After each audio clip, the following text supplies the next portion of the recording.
Okay. So Rinpoche says, in order to achieve enlightenment quickly for sentient beings, not for yourself, for sentient beings, we need to make sure we go to a pure land after we die. So Guru Rinpoche, Padmasambhava, mentions this. And in many of his teachings, Lama Zopa Rinpoche says we should pray to be born especially in Amitabha's pure land, the blissful realm, Dewa Chen, Sukhavati.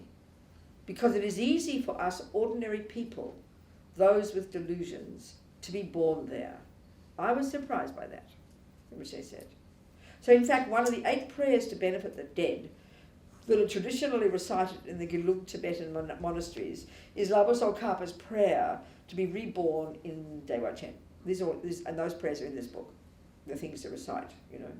And it's said that if you recite daily another of those 8, the king of prayers, it's also in the book, you will definitely be born there. So there are numberless pure lands where you can practice Tantra and achieve enlightenment. Vajrayogini's and Haruka's pure land, where you can definitely become enlightened. Tushita, Maitreya Buddha's pure land. And of course you can pray to be born in Shambhala, which is a place related to Kala Chakra. However, to be born in many of the pure lands is very difficult. For some you need to have achieved the 8th level of the Mahayana path. To be reborn in the lowest pure lands, you need to have cut the ego, the ignorance holding the I as truly existent. In other words, you need to have realized emptiness. And if you don't have these realizations, and if you have delusions, what that means, the bottom line is that having delusions means, at the very least, you haven't realized emptiness yet, which is what cuts the root of all the other delusions. So even if you're really moral, really good, very pure practitioner, if you haven't realized emptiness, basically we don't have enough realizations to be born in these types of subtle environments surrounded by the Buddha, where we can get teachings easily and easily get enlightened. But what they're saying, as Rinpoche is saying, is in Amitabha, we can get born in Amitabhas. It's the only one where ordinary deluded people, you know, can get born. And not only that, according to my root guru, Trijang Rinpoche, you can practice Tantra and become enlightened in Dewa Chen. It's also said that you can get enlightened more quickly there. And once you're there, whatever you wish will be achieved. And from there you can go to any other pure land. So basically it's a much more powerful environment in which to be born, where your mind has to be very pure, so you can even have the karma to be born there, in this subtle environment, with a subtle light body, where you don't have access, you don't have any of the delusions, you don't have a gross body, you have to clean yourself, wash yourself, have pains, go to the toilet, all this rubbish, which is what we have to do in the human realm. You can get enlightened very quickly and easily. Of course, with the Mahayana motivation, you go there with the wish to quickly get enlightened, so then you can come back to the human realm and other realms to benefit sentient beings. That's the idea, you know. So then remembering karma, that we're the boss, what we intend, intention is karma. You know, as we can see in our ordinary life, when you decide you want something, then that's the first step. Then you proceed to do it. You know, so I have to leave here soon for Kathmandu. I can't just say, oh, may I go to Kathmandu? May I go to Kathmandu? And then wait on the day and see what happens. No, I've got to then say, may I go to Kathmandu? And then I go buy a ticket. And on the day comes, I'll be ready, won't I? I'll be ready. I'll get to Kathmandu. It's hardly surprising. Well, this is the way to prepare for death. And this is something that sounds so hilarious to us. It seems that simple. Well, it is that simple. Karma's a natural law.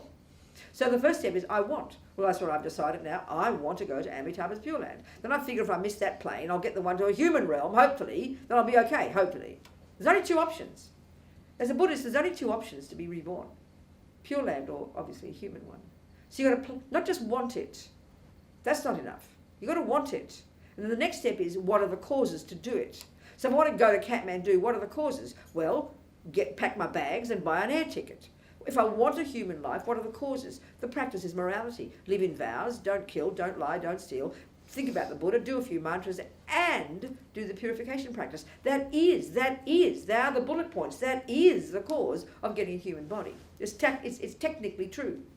It's like the recipe. So what is the cause of Amitabha's Pure Land? It's all the virtue, plus a really strong connection with Amitabha Buddha. And as Rinpoche says, one of the main ones is having, on top of all that, you practice the virtue. You've got to want to go there. So he says, reciting the King of Prayers every day, or reciting this wonderful prayer, Tsongkhapas.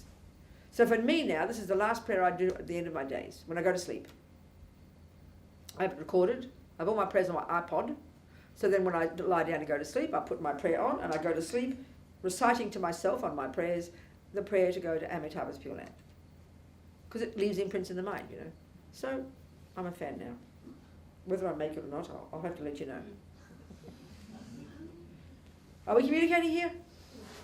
So the thing is, I mean, maybe we haven't thought about all these things much, but we just hear about it and have faith in it. Yeah, right? But the more we can hear about it and understand logically how it works, it can be very kind of grounding for us, you know?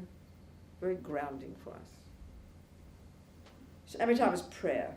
It's because of Amitabha Buddha's prayer that it is easy for those who have delusions to take rebirth in his Pure Land. Saviour Amitabha himself accepted that we ordinary beings can be born there. In the Arya Amitabha Sutra it says, whoever hears the name of Amitabha and dedicates the merits to be born there will be born there. This is Amitabha's prayer. There is no Pure Land easier for us ordinary beings to go to than Amitabha Buddha's Pure Land, so we should make effort to be born there. There are several causes. So first we should always pray to be born there. And pray, keep remembering, is just really like aspirations. May I. It's like positive. May I. May beings be happy. May I get enlightened. May I control myself. May I not shout at my boyfriend. May I keep my vows. It's a very powerful statement of your intentions. That's what prayer is, you know. Leaves that powerful imprint in your mind. It's not just crossing your fingers and hoping that somebody out there will do it for you, which is how we think of prayer. But a bit like a little girl, oh, please, mummy, make it all nice, you know. Not like that. You, by saying it, you're kind of causing it. And, of course, you're connecting to these holy beings. First, we should always pray to be born there. It's one of the main causes. Without praying, wanting, aspiring to go there, you won't. There's a saying, everything exists on the tip of the wish.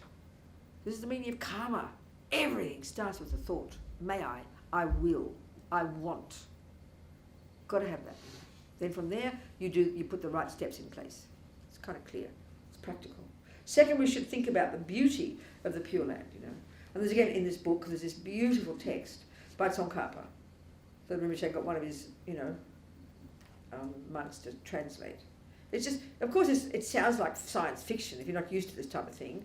It's all describing the beauty of this marvellous place. It's like describing, it's what you do to your Christian mummy. You describe the beauty of heaven to her so she can look forward to going there. So practical. And third, we should practice bodhicitta. Then we'll be born there as a Mahayanist. Shakyamuni Buddha's holy mouth mentioned that putting your palms together and generating devotion for Amitabha Buddha and Dewa Chen for 1 second creates infinite amount of merit, you know. So before you die, you can practice the Amitabha Poa. This is a technique that's practiced more in some traditions than others, in Tibetan traditions, from Mahayana, of course. It's a method you can learn yourself of how to get your consciousness to leave through the crown chakra when you die. And we'll discuss this later. Also including the weekend. There's just things you can do once your loved one is dead, and once you have to remove the body, we'll go through this later. Might have to be the weekend. Hope you're coming to some of it. Then there's certain things you have to do before you move the body to make sure the mind has left. And there's certain things you can do to encourage the mind to leave the body through the crown chakra. Because if it does leave from here, this is a sign it will take a Pure Land rebirth. So there's this practice called transference of consciousness. Either you can learn it yourself, but you've got to think about it. But if you're really that together, that as you're dying, you can do this practice. I mean, that sounds pretty good to me. Or you can have a Lama to do it. Or even your friends can do it for you. You know? Poa. And it's in this book as well. A short Amitabha Poa practice written by Lama Yeshe in English, in the book. So before you die, you can practice Amitabha Poa, which prepares you to transfer your consciousness to Dewa Chen at the time of death. Padmasambhava mentions that during their training before death, the best practitioners can see signs of realizations within a day of doing it. The less capable ones can see signs of success within 2 days, and the least capable 3. Milarepa's disciple Retungpa said that having done the Poa retreat, as soon as your consciousness leaves your body at the time of death, you will fly like an eagle straight to Amitabha's Pure Land. And this practice, of course, can always be done on your behalf. Okay. Any questions so far? Yes. 3 questions. One is, at the beginning when you talk of the spirits, is there a way we can avoid a spirit taking over our body? So that's question number one. The second is, even if we are not Buddhist, can we organize Buddhist people to come for a death to do the prayers? And the third was, so is it believed that Buddhists, when they die, will either go to Amitabha's Pure Land or will be born a human? Never, no dogs, no cats? Did I get No, not at all. No, absolutely not. No. What I was saying is they're the only two options if you practice virtue. No. The vast majority of humans are not born, even as humans. Born as dogs, animals, predators, hell beings, unfortunately. No, I meant only two options for us to think of that we want. The ideal scenarios. Sorry, I was really misleading what I said. So the other two, the spirits. Yeah, it's a bit. You see, if you think of a spirit who is harming you, what it is, you have a particular karmic connection with a certain sentient being who happens to be disembodied. So it's like saying, what can I do to make sure I don't get raped? What can I do to make sure I don't get stolen from? It's a sentient being who will harm you. So unless you know your karma, you don't know, because you can be sitting there, the nicest person in the whole world, and the karma ripens and a rapist comes along. That's what happens. That's the trouble. So it's the same with spirits. So then, yeah, I mean, this is why all we can do is practice, and if we have, so many humans, as we know from the Tibetan doctors, by looking at your urine, they can tell if you're harmed by spirits. One of the many types of causes of sicknesses are being harmed by other beings. This is, of course, the medical profession is cynical about this, wouldn't accept this, but that's a really common thing, because there are so many of them all around all the time, because they're so suffering. And if we do have karma with them, they're going to harm us, They possess us, they harm us, or they either come inside and live in our body and they can wreak havoc, or they can just simply cause sickness, just cause sickness. I remember one time there was a woman, I think she's dead now, who was in Bodhanath, Bodha, in Nepal, and she was a Sakya practitioner, and many people thought she was crazy because as a little girl she'd kind of go all weird, but it seemed like His Holiness Sakya Trinzen recognised her as this type of person who did channel this particular Buddha, and she healed people. It was very fascinating. So she was able to heal things caused by spirits. I know I went to one of her events in Bodha, where he turned up like a big sort of session. She'd be there, she'd sit down, she'd do puja, and then she was this quiet little housewife with a husband helping her. Then she'd become this kind of powerful person who'd transform, and she would do this. She'd do this intensely powerful healings. And I remember I had this sciatica that Lama Zopa Rinpoche said was caused by spirits interfering. It's how they talk about it. So I know that it took 2 years. My sister, who's a chiropractor, treated me. She said, it was easy to fix. Nothing would change it. Nothing. As long as the spirits are interfering, nothing will make it go away. So, I trusted this. So it was intense, this pain I had. And then I went to this woman, and some other people did some practices, and one day I just knew something had changed. The spirits had gone. This is very common. Very, very, the Buddhists would say, the Tibetans. So it's hard to say, how do I avoid it, except by practicing Dharma, practicing purification, regretting anything you've ever done to harm sentient beings, and protecting yourself. Then luckily we'll get through life without being too abused by anybody, human or otherwise. Do you understand? But it's always hard to guarantee. Do you see what I'm saying? Yeah. And so the second one, I think absolutely anybody can ask Buddhists to come along and do prayers and help their loved ones. Absolutely. Absolutely. There's in the FBMT, in our organisation, with all these different centres that Tushita's part of, and the centre in Dharamsala's part of, and that I'm part of, and the Prison Project's part of. I think you saw the movie, there are some of those people, the Liberation Prison Project, the work I did with prisoners as part of the FBMT. So one of the services in many countries is working with the dying. So there's one quite big one in Australia, Karuna Hospice. It's palliative care. They don't have a hospice as such, but they have several hundred volunteers and nurses, and it's government funded. It's really an excellent organisation. But it's Buddhist, but they help anybody. They go around to help the ones who are in their homes, especially to relieve the loved ones, to take care of the dishes, to do the shopping, but also to help the loved one. And one of the common ones is to have the people come and sit with the person, whether they're Buddhist or not. Absolutely. That's really, and I find now doing this kind of course, talking about this book in different countries, in different centres, often Christians turn up. People who are interested in spirituality, who somehow trust the Buddhist understanding about death. They want to know what to do. People who really like it, you know. And you can adjust it to your own religion, of course you can, you know. Yeah, for sure. Any more questions? Okay.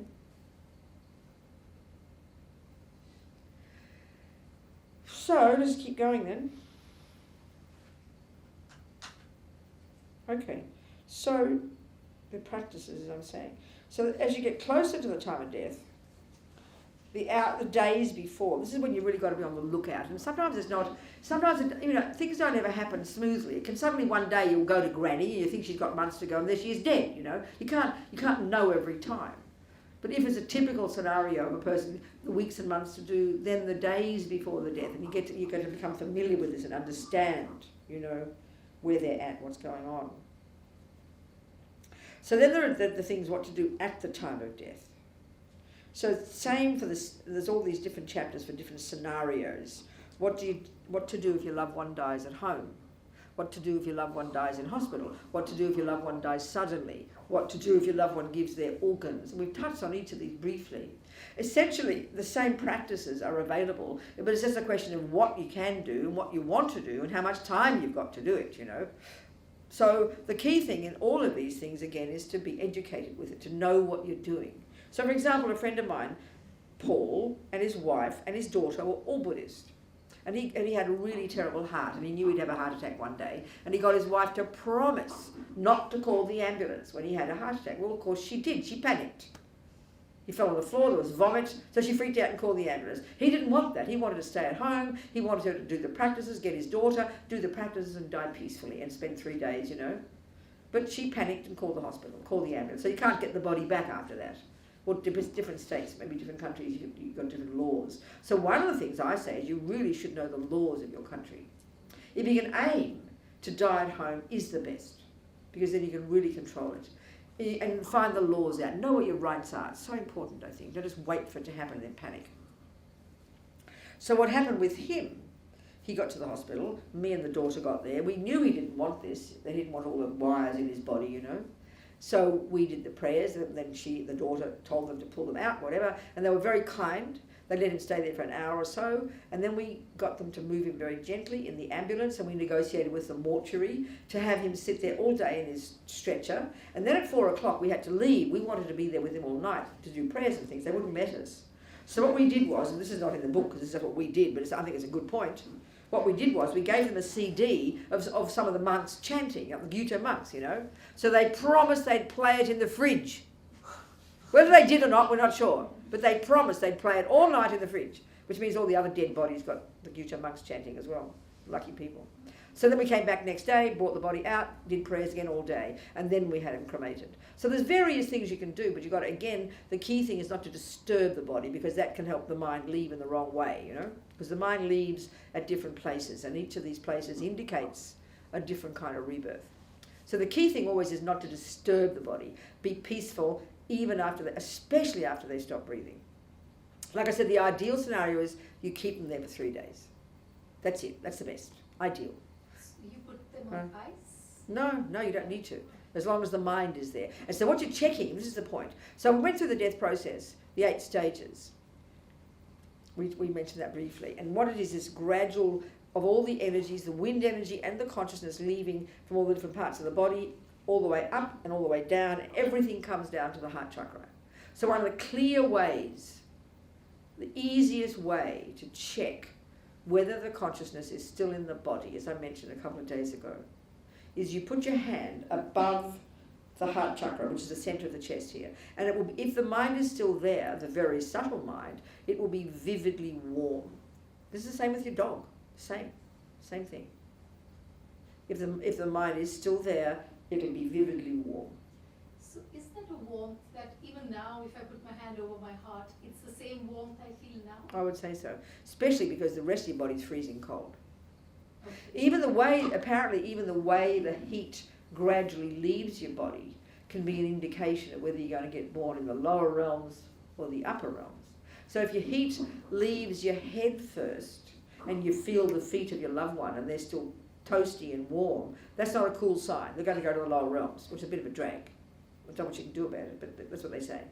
So it's why, again, it's so important. If you are going to, it's good to have, if you're going to touch the body, you'd have mantras and things on their body, touching their skin, you have a blessing string, you might have a text on their crown or a prayer wheel by their crown chakra, these kind of things, So,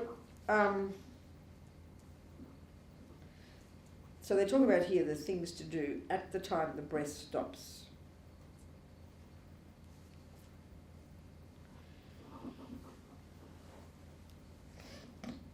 Well, first of all, don't touch the body anywhere. And then they always say, this always sounds very funny, they always say one of the last things to do, as soon as your loved one stops, the first thing to do as soon as your loved one stops breathing, this is a typical Tibetan Buddhist, you'd shout. They say shout. You shout the name of their guru in their ear. That sounds very funny, doesn't it? Not just gently, sweetly, you'd shout. And you can understand that it becomes, you see, these things become rituals, but as long as we remember the logic of these things, we won't just do it as a ritual, you'll do it with understanding the reason why you're doing it. I mean, shout that little guru's name 5 minutes before as well, please. It's not as you have to wait, when are they going to stop breathing? I better shout now. Shout when you want. Do you understand my point? Understanding the benefit of them hearing the name of their Lama, So the very first thing you should do, as soon as the person's breath stops, is shout loudly into the ear the name of their Lama, or of His Holiness the Dalai Lama, or the name of the Buddha they usually pray to, or any Buddha, and remind them to take refuge. I mean, this is just what they do. But you can do it earlier too. It just depends on the person, the time, but this is just traditional type of things that were passed on, Then also now you'd do something you'd always do, they typically do this, you'd have like either what they call a poa pill, you've got to have these things in advance, or a blessing, or what they call an inner offering pill, or a mani pill, or sand, for example, from one of those mandalas they make at the initiations, like the Kala Chakra. These types of blessed things. You'd have some of these, and when they've stopped breathing, you'd put a little bit of, you'd stick it some on their crown. So they'd say you put butter there or something to make it stick. And you'd stick it on their crown, like that, on the crown chakra. So you're saying you can touch the body after the breathing? Only there though, with this stuff. Not anything else. Best not. That's what they say. My battery's running out. Where's Sumter? She's not here. My battery is running out, darling. So perhaps we can do something about it. I can recharge it. Yeah, that's right. Exactly. So, all these different things, put the blessed drops and so on. And then you've also, right at this point will be the time then if your loved one has wanted to do POA, you'd then contact your local monastery, the Lama to do that practice. That's when you do it, the second they start breathing. So they say that assuming your loved one has requested this, now is the time to invite a Lama to perform POA. You should request this immediately after the breath has stopped, and except for putting the blessed substances on the crown before you touch the body. The Lama can either come to where the body is, or as advised in Tibetan ceremonies of the dead, do the practice from a distance. If the latter, it's important that you tell the Lama in what direction your loved one's head is pointing. This helps the POA be more precise. This kind of thing, There's interesting, you hear these stories. There's a story, there was a Lama in Tibet who heard that some people were going to be executed by the Chinese. He somehow, I don't know where these stories come from, Richard doesn't quote his sources. He somehow managed to get the execution delayed, and then he sat in meditation and did the POA practice. And the people waiting to be executed simply collapsed in a heap, their consciousnesses having left their bodies, presumably for a Pure Land. Before they could be executed? Yes, that's right. To prevent the Chinese from killing them. That was interesting. I don't know where that story comes from. I've heard it from many sources. So when there's a very strong connection between the dying person and their guru, it is possible in some circumstances that the guru can help their mind move away from negativity and towards virtue, even if the person's mind is in the intermediate state, so that they can take a good rebirth, even a Pure Land.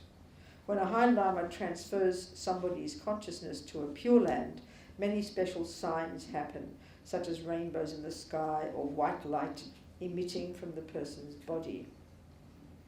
However, if your loved one is an accomplished meditator, actually in meditation, there's no need to do POA. They can take care of themselves. Also, POA can be practiced during the 49 days after death, and that's described later. So now, if they're at home, you'd now keep them there for 3 days. You'd treat it like a shrine room. You'd only have perfect peace and quiet. You'd only do prayers in there. And of course in the monasteries, and some people would rotate people 24 hours a day for the next 3 days. So obviously, you use your common sense. If the person's consciousness has already left, and that's possible, then there's no benefit in having it for 3 days. You can do practices, but the person can be cremated by now. You don't need to worry about it. It's just often it's for the sake of the people. But if the consciousness is still there, and that's not uncommon for it to take 3 days for the mind to go. So of course all these different practices, all Rinpoche mentions so many, and they're all in the book. You can do any one of these as you wish, up to you. Traditionally, like I said, in our monasteries, they would do the 8 stage, the 8 prayers. There's different things you do, but you again know what you're doing, know what you want to do, know what the person's practices are. Do you understand? Thank you.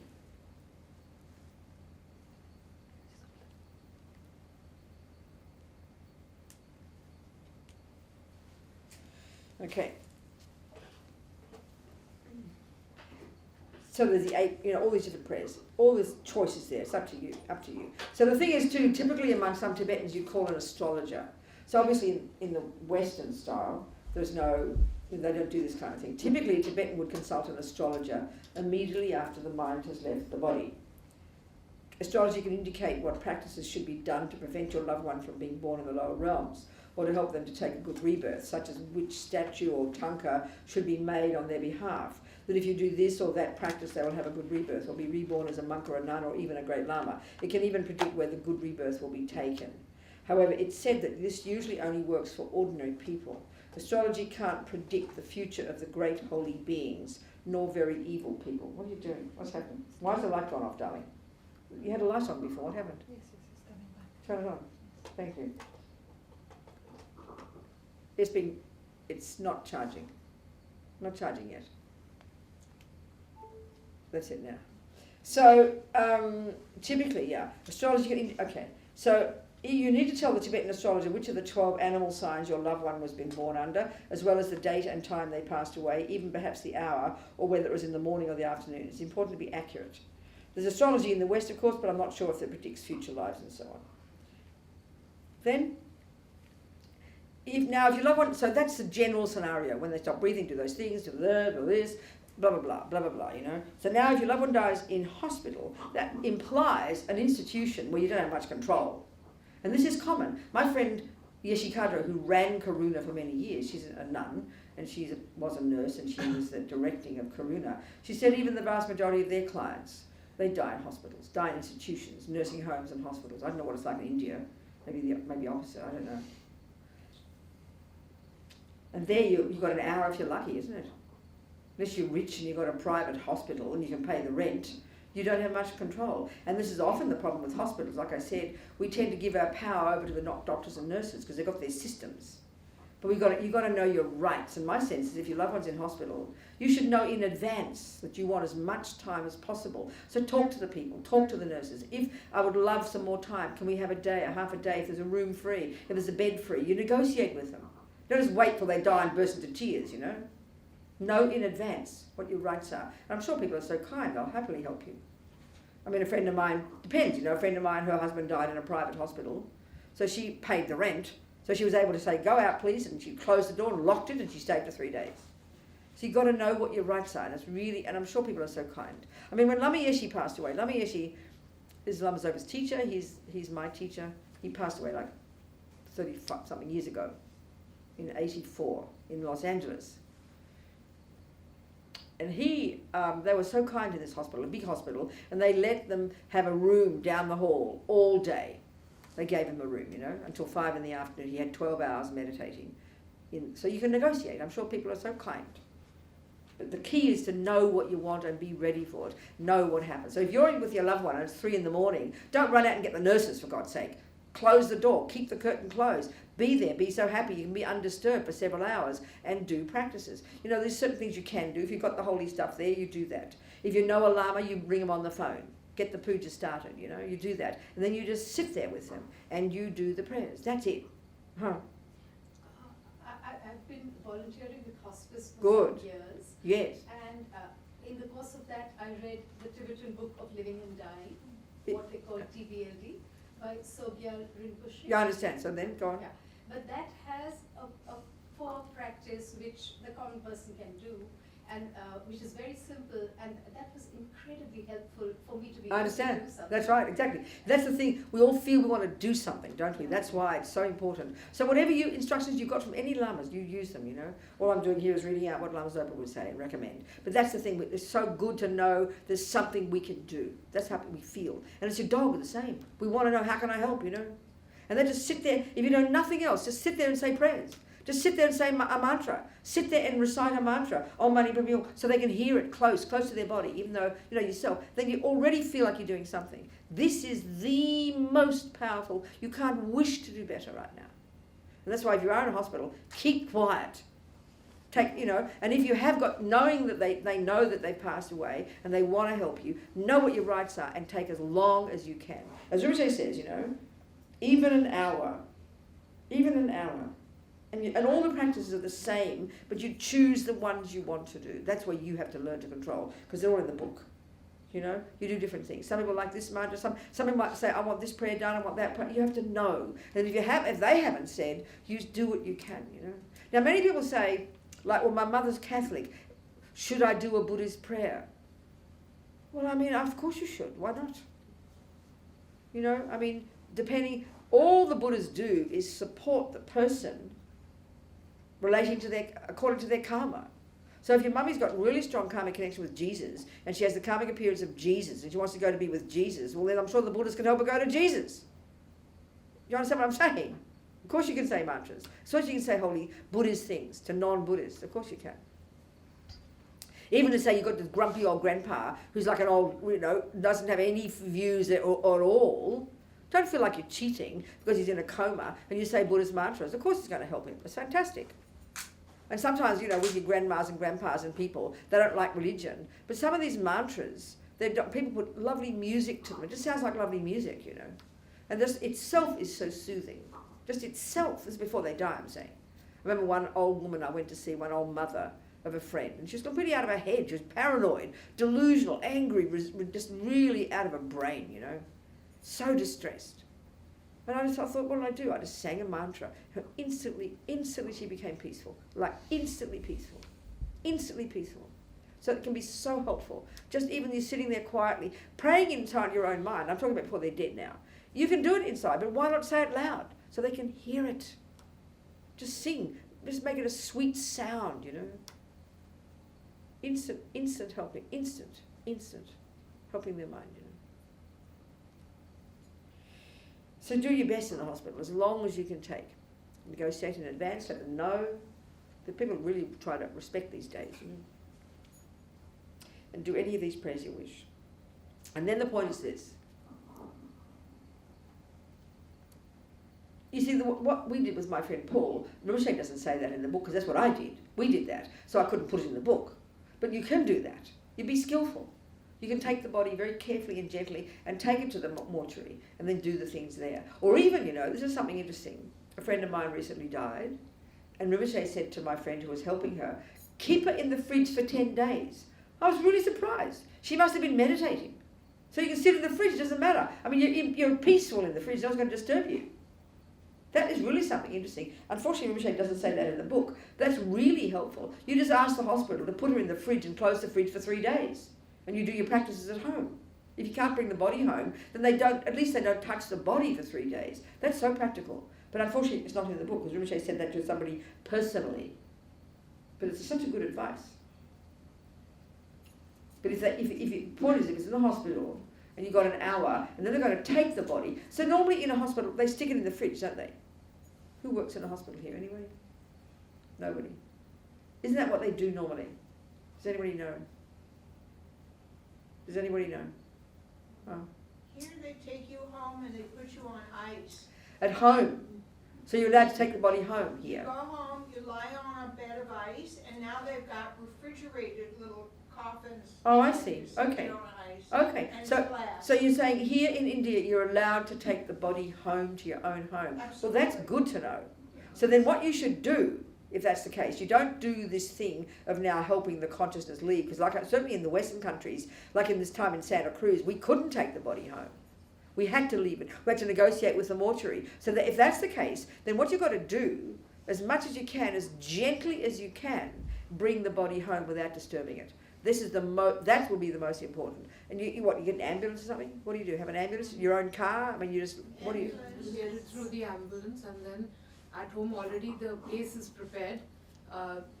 We light incense and the diyas. Good. Plus some kind of chanting is on, the Hindu chanting. That's the Hindu one. Yeah. Okay, it'll be the same then. That's the case. If you can bring the body home, the key thing from the Buddhist perspective is be as gentle as possible. Do as much as you can with the body before you move it. And then if you want to bring the body home, and knowing that the consciousness could still be there, that's the added component that the Buddhist view is adding. You understand? Not just there's your dead granny. Her mind still could be there. And if that's the case, you try as much as you can to be as gentle as you can, driving really slowly, and then hopefully so you don't disturb the person. That's the key thing. So in the ambulance, you'd be saying prayers. That's the way we do it. Depending. That is generally not happening. But I would say, what I'm trying to suggest is what you could do, from the Buddhist perspective. You've got your style. But what I'm saying is, if you keep the point here is, if the mind is still there. So if it's your old granny, let's say, and you check here and there's no warmth and the mind has gone, then it doesn't matter. You can bump the body on the way. It won't matter because the mind is gone. You see my point? The whole point is, if the mind is still there, and you've got to have this ability to know whether it's there. And again, like touching here. That's really important. Do you understand what I'm saying? So then if the mind is still there, what I'm saying is, then you can take it in the ambulance, get them to be very gentle. And if you can be in the ambulance, you'd be saying prayers the whole time. Right. And then you do your thing at home for 3 days. That would be fantastic. But if you've already checked the mind is not there, then fine, bring the body home, stick it on the ice, but because the body will be really dead then. But the interesting point is, as long as the mind is in the body, it won't rot. It won't rot. It'll shrivel a bit. But until the mind is gone, it's not dead, you see. Do you understand my point here? So the same old thing. But if it's traditional, like say in the hospital, like in the West certainly, and you can't bring the body home, all you can do is before you get them to take the body away, and this is what's being said in the book, then you'd have to, what you would do is, because okay, if the consciousness leaves through the crown chakra, it's an indication it will take a Pure Land rebirth. If the consciousness leaves through the eyes, it'll take a human birth. If it leaves through the mouth, it'll be a spirit rebirth, which is not cool. This is why I always say, please don't kiss your loved one after they're dead, because it can cause the consciousness to leave from there, and that means they get born as a hungry ghost. Thanks a lot. Don't kiss me, please, when I'm dead. This is my saying. Rinpoche doesn't say it, but it's kind of logical, because if you touch the body in different places, and certainly if there's attachment there, the consciousness can leave through the mouth. This is not cool at all, so please. If it leaves through the anus, it's a hell birth, and through the sex organ, it's an animal birth. Because you don't know this, because you can't see the consciousness leaving. But what you do, before you move the body, if you've got that hour, you've done the prayers, and you feel the consciousness is still there, so what you've got to do is tap here, or pull the hair, and it's towards the back of the head.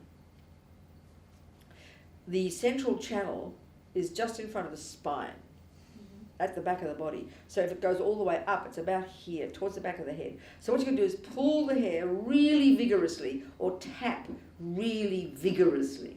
And that can help encourage the consciousness to leave from there. And that's why they say putting some blessed substance there can really help attract the consciousness to leave from there. And if it leaves from there, it's perfect. We'll get a Pure Land rebirth. So even we can touch the body and do that, or does a lama or something? No, you can do it. It's fine.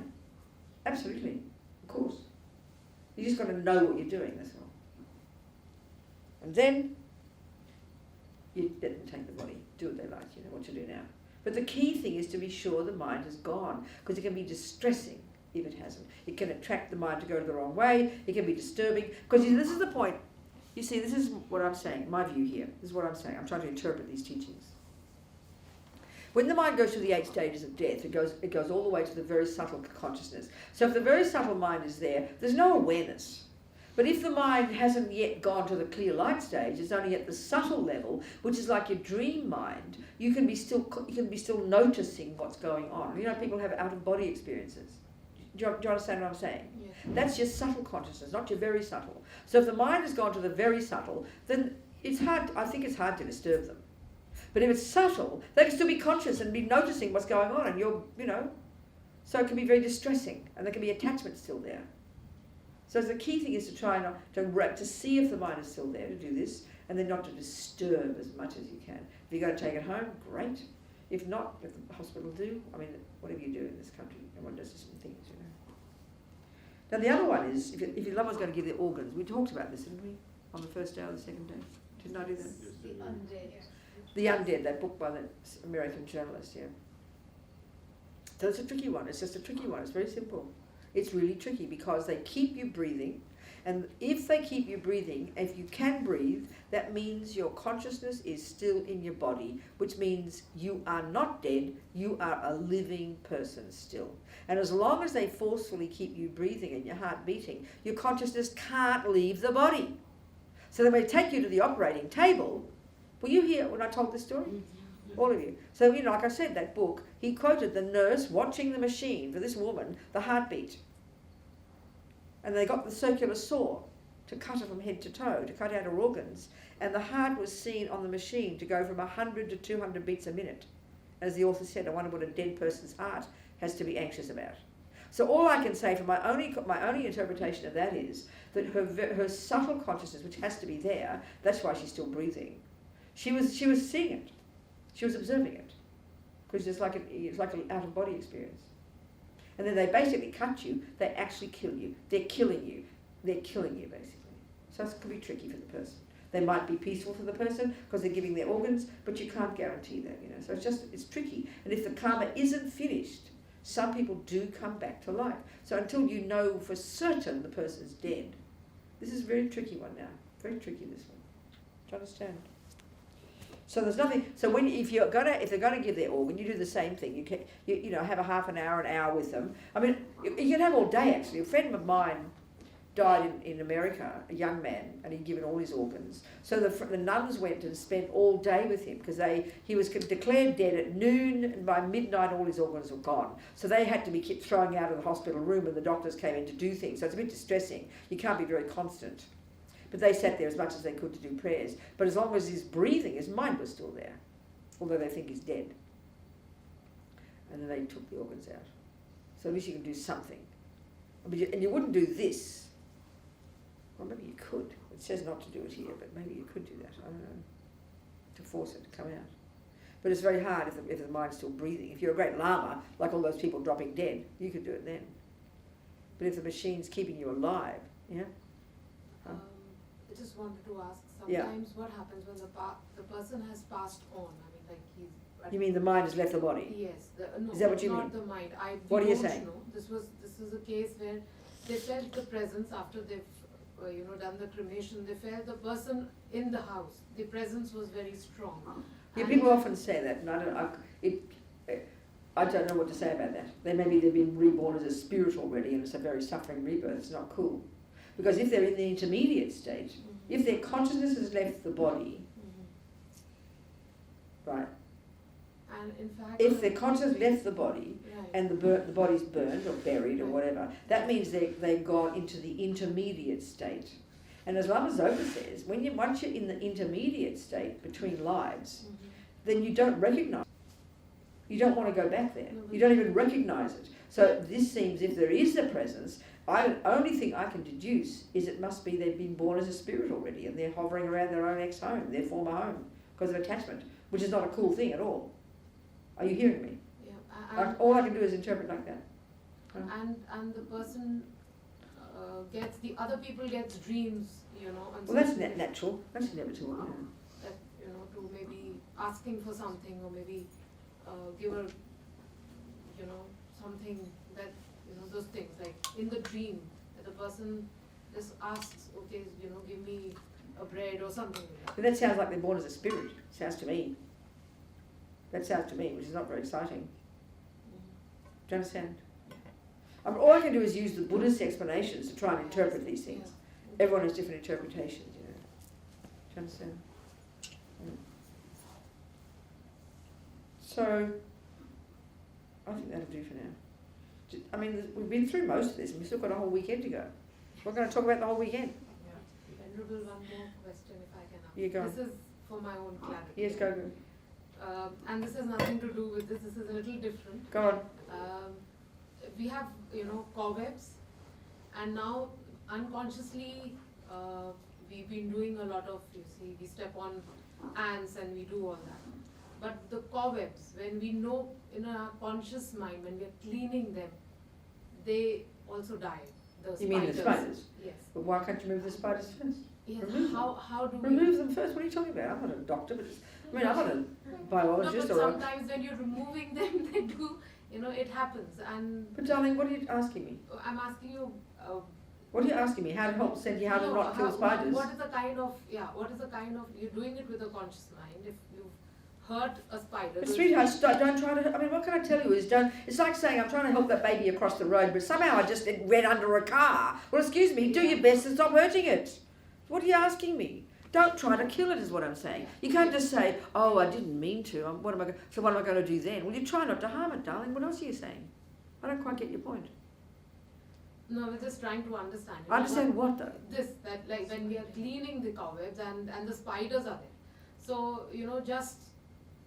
Okay, what point are you trying to understand? Well, you're killing a sentient being by not being careful. That is But it's called killing. Because you don't care that much. If it was your baby, I don't think you'd say it like that. What's the karma if I sort of just by accident sweep my baby down the stairs? I mean, you don't talk like that. I understand that. So you've got to care enough. Do you understand, darling? I do. Surely that's the goal. It's hard work when you're living in a country where you're living with millions of creatures. I know that. But this is where there's awareness of karma and awareness of not wanting to harm others, first and foremost for your own sake, because you don't want to have suffering for yourself, and then indeed with compassion for the spider. All we can do is do our best. Is it not true? All we can do, surely. We're not going to be perfect every time. I mean, we're just by existing, we're harming so many creatures. But this is where it takes time to have this awareness and to try to have a wish not to harm the ant and not to harm the spider and not to harm. It's not easy, especially when there's so many of them. We've got to be sincere, though. Yeah, sure. I understand that. I just wanted to that's all. basically get that thing in my mind. What, darling? That's it. But if you understand the way karma works, and then you understand what we're doing, and then you have to do purification. But don't think, oh, I'll just kill the spiders and then I'll purify. You can't talk like that. No, That's really not appropriate. Oh, I'll just kill my baby and then I'll purify. It'll be okay. No. Yeah, that's right. You're consciously doing something. So Yeah, you've got to be just attempt. And this is where you've got, the more we think about karma, the more we understand responsibility, the more we try to be serious in applying it in our daily life, not in a superstitious way. The more we know that everything we do has its own consequences for me, forget about the spider, then we'll start to be more cautious. It's sort of a bit like saying, if there's sugar in food and I've got an allergy to sugar, but I accidentally eat sugar, what then? Well, you're going to be really careful to not eat sugar, aren't you? Because you don't want to get a bellyache. Well, you don't want to have suffering. That's the attitude. Then we have real awareness and then also out of compassion, do our best, do our best. But the other one is say mantras and blow on the spider. Anyway, that's so powerful. Blesses the spider. Blow mantras. Say any mantra, then blow. Fantastic. A piece of dead meat, a bone. Even Lama Zopa says, even a bone that's 1,000 years old. And this is my added words. Because of the karmic connection between the consciousness whose body it was once and that piece of bone, by saying a mantra and blowing on the bone, the consciousness, wherever it is now, would benefit. So that's really helpful. So when we do kill creatures by accident or whatever, at least you help the creature. You're saying mantra. Do you understand? That's really beneficial. So why don't we stop? 8 o'clock. We're a bit late, less time this evening, but it's okay, isn't it? Yes, we have the whole day. We what? We have a long day tomorrow. Oh yes, tomorrow. Okay, people. So I'm sure we'll find more to talk about the weekend. Maybe are the same people coming or different people coming? Same people. Or maybe we can finish on Saturday. Maybe we don't need Sunday because we've talked all week about it. We'll see how we go. Okay. We'll see how we go. So we're starting what time tomorrow? 10 o'clock. Is that Starts suit? at Is that 10:30, but 10:30? but I'm advertising 10, so you can No. do it in time. Oh, I see. So then come on time. 10:30. I'll see you at 10:30. Be late. I don't mind. Doesn't matter. So we think we finished now. And if there's any questions and stuff you want to go more detail, we can discuss that. And I think we can discuss the mind in a bit more detail too. That's really helpful. Okay, so we delight. Here we've been, a couple of hours, whatever. All these seeds we planted in our mind. We won't go astray, so we nourish them with our efforts and our work, our hard work, you know. And remember, I could die tonight. We always laugh when we think that, because we grasp at permanent me so intensely. But at some point, today will be the day we'll die. It's literally true, isn't it? That we'll only die today. You never die tomorrow. You die today. The name of the day is called today. So as Lama Zopa says, think best. I'll die today. You might as well get used to it, because it will be the name of the day you die, I promise. So we might as well get used to it. So we think this way, and it kind of jerks us into kind of, oh my goodness, you know. We have to think this way. Gewadi nyududak lama sang. Oh, excuse me. Lama Sangi Drubjune Joa Chikyan Malupa Dei Salagu Pashog Jangchub Semchog Rinpoche Ma Kepanam Keguchi Kepanyampa Mepai Hangom Negongdu Pavasho Gangri Rawe Korwe Jingabdir Penang Dewa Malu Jongwene Chenre Zigwang Tenzing Yatsoi Shape Site Bardu Tengyuchi.